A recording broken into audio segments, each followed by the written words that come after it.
हे guys, जय Mahakal. Welcome to my channel Madhya Pradesh Aarambh. आज हम पढ़ने वाले हैं एथिक्स में स्वामी दयानंद सरस्वती को। इससे पहले हम कुछ दार्शनिक को कंप्लीट कर चुके हैं। तो यदि आप हमारे चैनल पर नए हैं तो पहले चैनल को सब्सक्राइब कीजिए, वीडियो को लाइक कीजिए, कमेंट कीजिए, शेयर कीजिए और प्लेलिस्ट पर जाकर उन दार्शनिक को कीजिए कंप्लीट। तो आइए स्टार्ट करते हैं स्वामी दयानंद सरस्वती को। इनका प्रारंभिक जीवन। स्वामी दयानंद सरस्वती के बचपन का नाम मूलशंकर था। वे बचपन से बड़े होनहार और मेधावी थे। वे पूजा पाठ और शिव भक्ति का माहौल होने से भगवान शिव के प्रति बचपन से ही अपनी पहली श्रद्धा उत्पन्न हो गई। मतलब उनकी जो गहरी श्रद्धा थी वो किस पर थी? शिव भगवान में थी।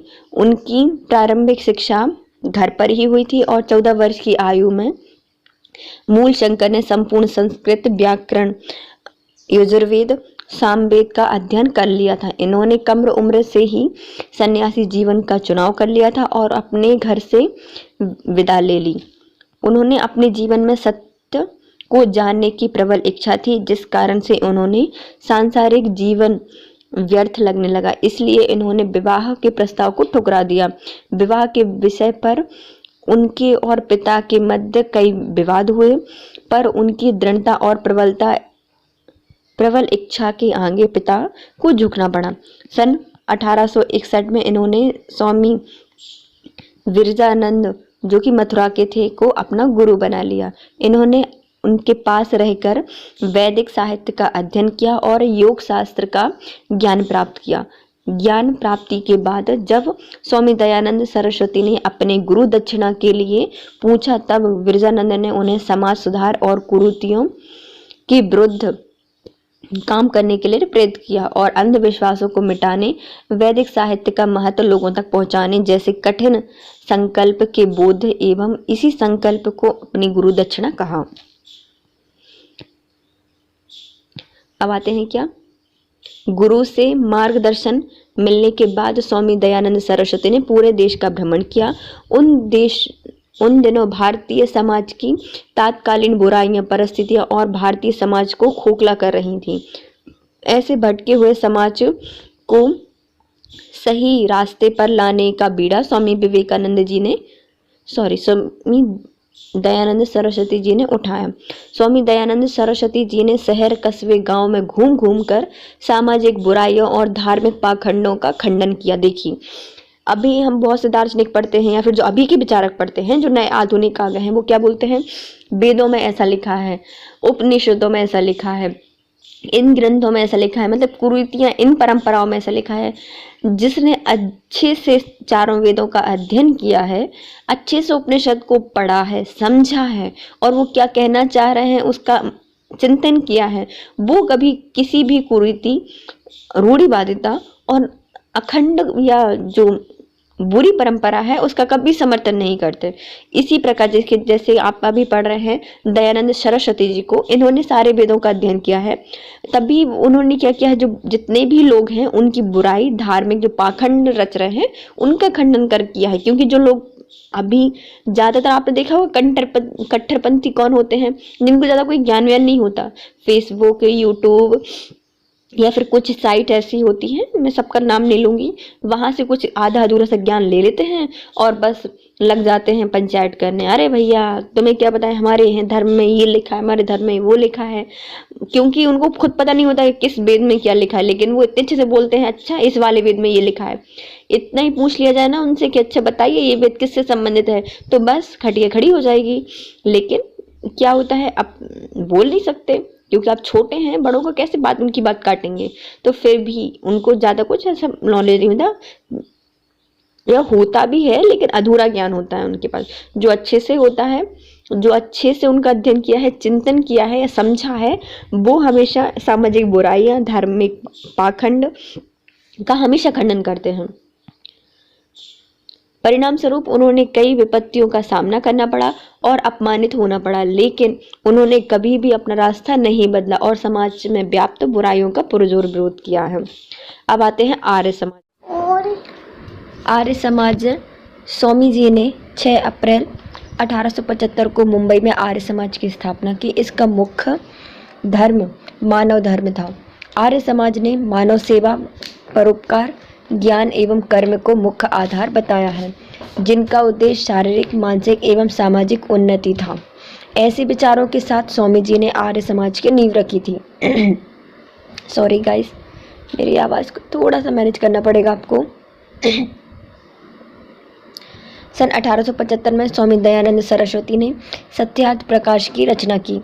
उन्होंने भारत भारतीयों के लिए और वेदों की ओर लौटो का नारा दिया था। इन्होंने भारत भारतीयों के लिए और वेदों की ओर लौटो का नारा दिया था। स्वामी जी ने धर्म परिवर्तन कर चुके लोगों को पुनः हिंदू बनाने के लिए शुद्धि आंदोलन चलाया था। अब आते हैं आर्य समाज के सिद्धांत। प्रारंभ में स्वामी जी ने आर्य समाज के केवल 3 सिद्धांत रखे थे। वेद ही अंतिम तथा परम सत्य है। वेद ही अंतिम एवं परम सत्य है।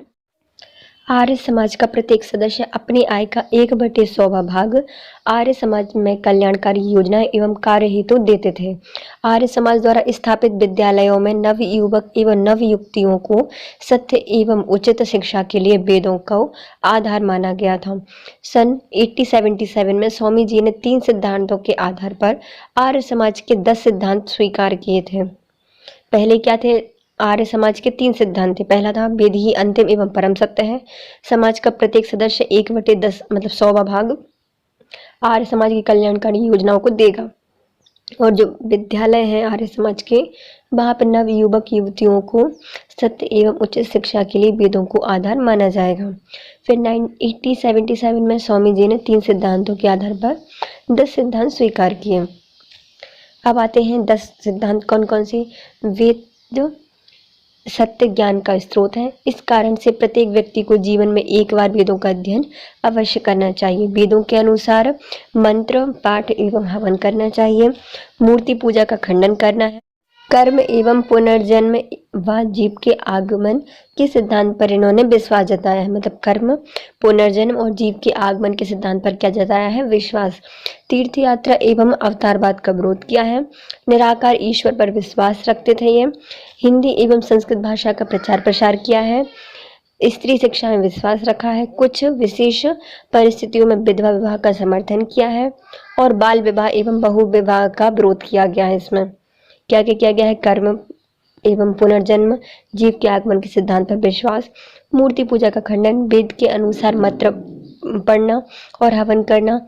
वेद सत्र ज्ञान का स्रोत है, तो जीवन में एक बार वेदों का अध्ययन करना चाहिए। हिंदी एवं संस्कृत भाषा का प्रचार करना चाहिए।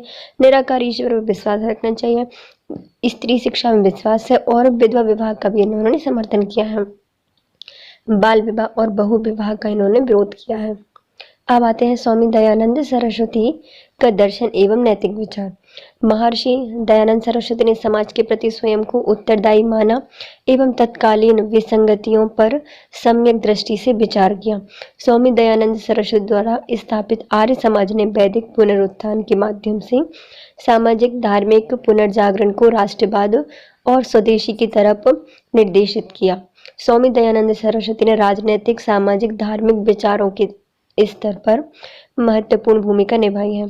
दयानंद सरस्वती ने समाज को अपने विचारों से नई चेतना प्रदान की और संस्कारगत कुरीतियों से मुक्ति पाने एवं परंपराओं का अंधानुकरण न करने की सलाह दी है। स्वामी दयानंद सरस्वती के मुख्य सामाजिक विचार निम्नलिखित हैं। पहला आता है कुप्रथाओं का विरोध किया है इन्होंने। मूर्ति पूजा का विरोध, जाति प्रथा का विरोध, नारी अधिकारों के संरक्षक रहे हैं ये, और वर्णाश्रम व्यवस्था के समर्थक रहे हैं, और आर्य भाषा और शिक्षा का प्रसार किया है।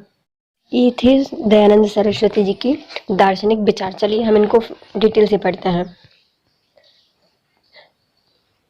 कुरीतियों का विरोध किया है। स्वामी दयानंद सरस्वती ने कुप्रथाओं का खुलकर विरोध किया है। वे बाल विवाह, दहेज प्रथा जैसी प्रथाओं को स्वास्थ्य समाज के लिए विध्वंसक मानते थे।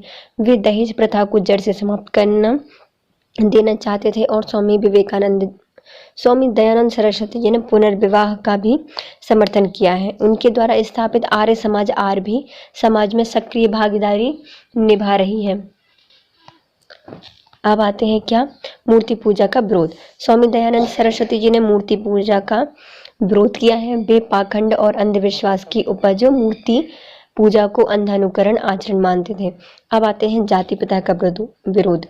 स्वामी दयानंद सरस्वती ने जाति प्रथा के घोर विरोधी थे। उनका कहना था कि दलित वर्ग को जीवन के प्रत्येक क्षेत्र में अपमान और घुटन का सामना करना पड़ता है एवं समाज में स्वतंत्र अस्तित्व के रूप में मान्यता नहीं है। दलितों को हीन समझा जाता है, उन्हें मंदिरों में प्रवेश के लिए मनाही है, उन्हें वेद अध्ययन के योग्य नहीं समझा जाता। उन्होंने समाज को शक्ति विहीन एवं असंगठित बनाने के लिए ब्राह्मण और पंडितों के पाखंड जाल को उत्तरदायी बताया है। उन्होंने समाज को उन्नत, सशक्त एवं प्रगतिशील बनाने और अस्पृश्यता एवं जाति प्रथा को नष्ट करने के लिए आंदोलन चलाए थे। नारी अधिकारों के रक्षक। स्वामी दयानंद सरस्वती जी ने नारी के जागरण के लिए सामाजिक वैचारिक क्रांति का सूत्रपात किया। दयानंद सरस्वती जी ने कहा था कि शिक्षा के बिना व्यक्ति अपूर्ण है। महिलाएं भी जब तक शिक्षित नहीं होती तब तक वे जागरूक नहीं हो सकती। वह अपने महत्व एवं अस्तित्व को नहीं समझ सकती। विद्या जो ताले में बंद रहती है, दयानंद सरस्वती ने उसके द्वार महिलाओं के लिए खोल दिए थे।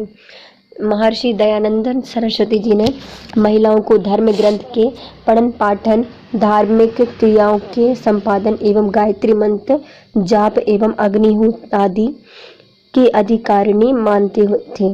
महर्षि दयानंद सरस्वती के अनुसार बाल विवाह के कारण छोटी छोटी कन्याएं वैवंश से अभिशाप्त जीवन जीने के लिए बाध्य थीं, जबकि ईश्वर के सामने स्त्री पुरुष बराबर थे। जब पुरुषों को पुनर्विवाह की अनुमति दी जाती है तो स्त्रियों को पुनर्विवाह से क्यों रोका जाता है? स्वामी दयानंद सरस्वती इसी प्रेरणा से आर्य समाज ने विधवा विवाह को समाज में प्रतिष्ठित कर दिया। वे पर्दा प्रथा का विरोध करते थे, महिलाओं की पूर्ण स्वतंत्रता का समर्थन करते हुए उनकी स्वेच्छाचारिता एवं उच्छृंखलता को स्वीकार नहीं करते थे।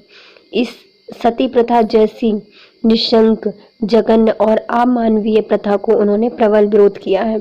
भारतीय समाज पर लगे वैश्यवृत्ति के कलंक ने स्वामी दयानंद सरस्वती का हृदय झंझोड़ दिया था।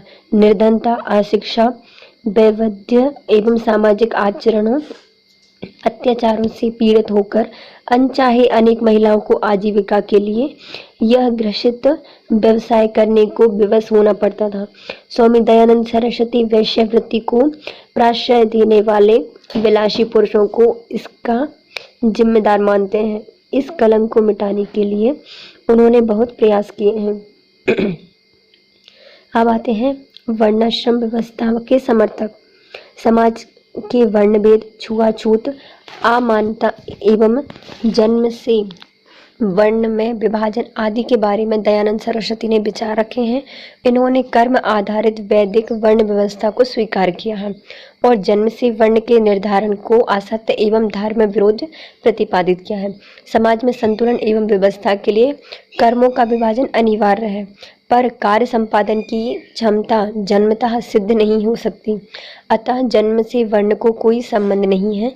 स्वामी दयानंद सरस्वती जी ने वर्ण व्यवस्था से जो सामाजिक अन्याय हो रहा है उसका कड़ा विरोध किया है। अब आते हैं आर्य भाषा और शिक्षा का प्रसार। स्वामी दयानंद सरस्वती के अनुसार मनुष्य के बौद्धिक विकास के साथ साथ मानसिक, शारीरिक एवं आत्मीय विकास भी होना चाहिए। वे गुरुकुल शिक्षा को प्राथमिकता देते थे। उन्होंने हिंदी को प्राथमिकता दी है। अब आते हैं स्वामी दयानंद सरस्वती के राजनीतिक विचार। पहले हम उनके दार्शनिक विचार पढ़ लिए, अब हम क्या पढ़ेंगे? उनके राजनीतिक विचार। स्वामी दयानंद सरस्वती का राजनीतिक एवं सामाजिक विचारों ने अपना विशिष्ट स्थान है। राजनीतिक जागृति में स्वामी दयानंद सरस्वती ने महत्वपूर्ण योगदान दिया है।